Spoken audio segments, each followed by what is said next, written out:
guys, magandang tanghali sa inyo. I-share ko lang yung ating nagawang idea. So, paano nga ba makatipid sa computer shop yung mga gamit niya, yung katulad ng mousepad. Yun. So, ayun ang i-share ko guys. Kasi yung mga mousepad ko ay mga nasira na, luma na. Butas na. So, inatagal kasi niya yung pinakaitim niya sa ilalim, nadikit sa pinaka lamesa o kaya sa may, kung may mantle yun o renold yun, nadikit siya, natutunaw. So, ito lang guys ang ating ibabahagi ko sa inyo. So, atol dito guys, natanggal na yung pinaka niya, yung pinaka parang goma. So, malaking idea to guys. Kung meron kayong mga rugby lang, ang kailangan natin ay kung may rugby kayo, pwede naman din lagyan ng rugby. At meron kayong foam na maliit. So kung marami naman nakikita dyan sa mga nagdandaan o mga basura, pwede doon. So kung meron din kayong ganito guys, yung puzzle, malaking bagay na rito guys. Yan, ganyan.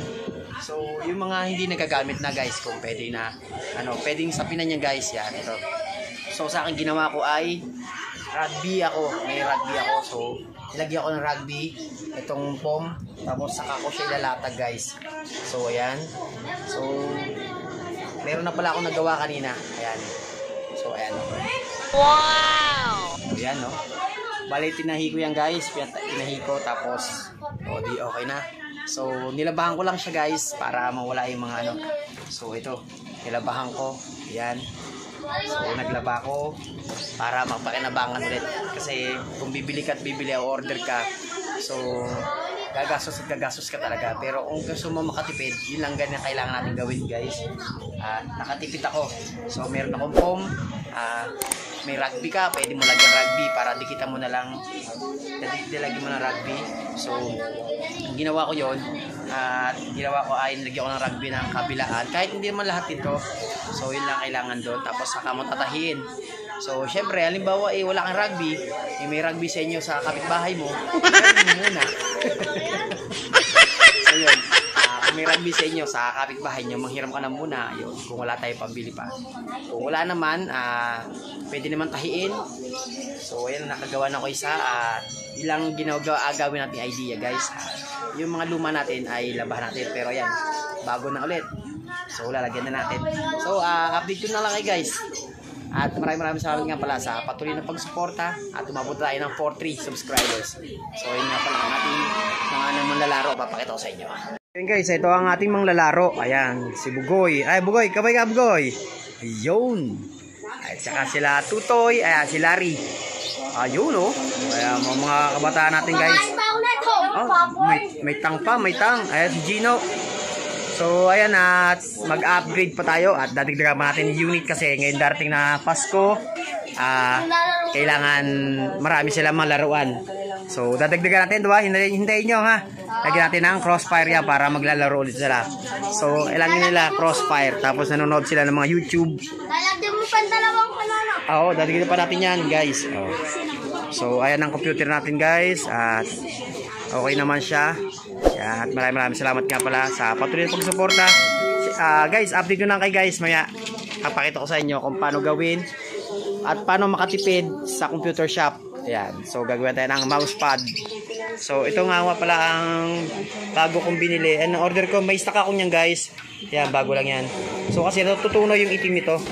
Bali, natutunaw na bubutas sa mga lalaro. Gino, basa Gino. Punasan mo. Ayun sa loob. So meron din akong tinda-tinda dito na mga snappy jelly. Dati meron akong mga tinda-tinda dito, mga chicheria para hindi na sila bababa. Ayan. So ayan, meron silang diyan, maiinom para hindi sila mauhaw. So update ko na lang kayo guys. Tara, let's go. So yung ginagawa ko, lagyan ng rugby para dumikit. Tapos ito rin, lagyan natin din ng rugby para ilalatag mo na lang. So paglatag na ganyan, didikit na yan. Tapos upitan mo na lang, tanggalin mo, gupitin na lang, tapos tatahiin. So update ko na guys, ito na.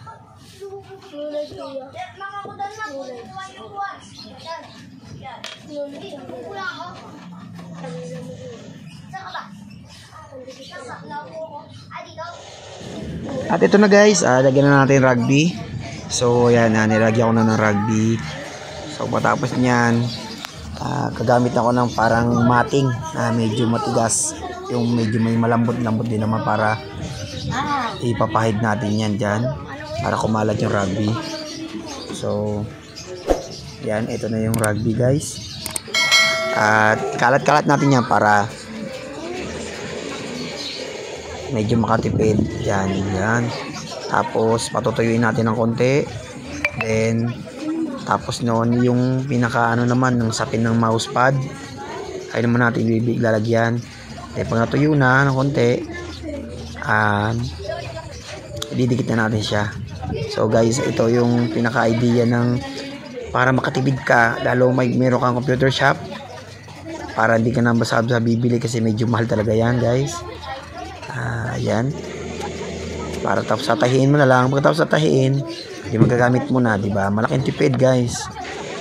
Yan, sa mga nanonood guys, ito yung ating i-share sa inyo na para makatipid tayo, para hindi tayo bibili. Kasi ang kadalasan nasisira dyan guys, yung mouse tsaka keyboard. At ito na guys, didikta natin yan. Tapos pagkatapos yun ay tatahin na natin. So ito na, okay na. Pakita ko na sa inyo guys. So yun guys, okay na. Nakadalawan tayo guys. At saka natin tatahiin guys.